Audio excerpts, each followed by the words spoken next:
Welcome to our introductory video on the Foreign Source Income Exemption Rule (FSIE). FSIE is the most important tax reform in Hong Kong for year 2022, as it has significant impact on Hong Kong's famous source-based taxation principle starting from the 1st of January 2023. In short, additional requirements have been imposed for Hong Kong entities to pursue offshore claim on certain income. In this video, we will be highlighting all the important elements of the FSIE regime. First of all, type of income under the refined FSIE regime. Below are the four types of income subject to additional rules, namely interest income, dividend income, disposal gains from equity interest, and intellectual property income. Other income like trading profits and service income are not covered in the FSIE regime.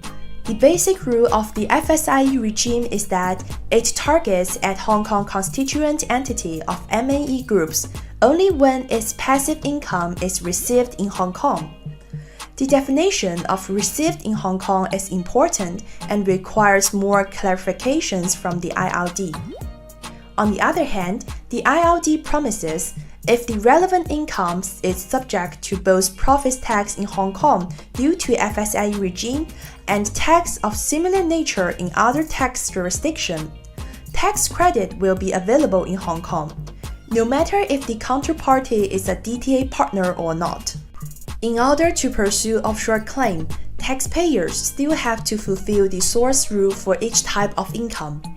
From year 2023 onwards, they have to further fulfill different requirements under FSIE regime so as to be exempted from Hong Kong profits tax under the FSIE regime. First, the economic substance rule, which is applicable to the interest income, dividend income, and disposal gains from equity interest.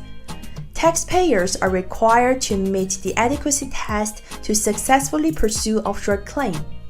The adequacy test requires taxpayers to employ adequate number of qualified employees and adequate amount of operating expenditures in Hong Kong in relation to the relevant activities. If the Hong Kong company does not maintain any Hong Kong directors or employees, it is unlikely that the economic substance requirements can be fulfilled. Second, participation exemption.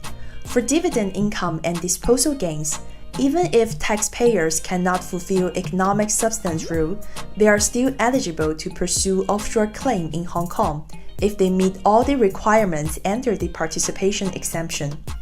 For example, the income recipient has to hold at least 5% of the shares or equity interest in the investee company, and no more than 50% of the income derived by the investee company could be passive income.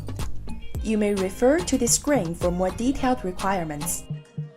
Third, the nexus approach, which applies to income from patents and other IP of similar nature only. Taxpayers are required to use the nexus formula to calculate the IP income qualifying for non-taxable claim under the FSIE regime, as shown in this screen. In order to qualify as qualifying expenditure, location requirements have to be fulfilled.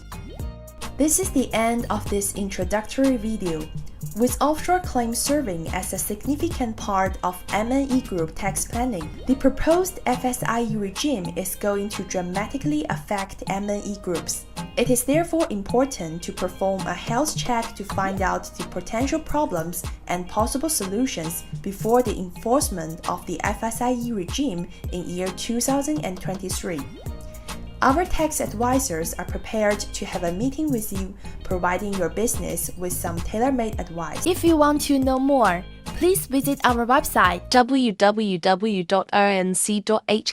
or https://henrykwongtax.com. For more details, contact us on 852690088182.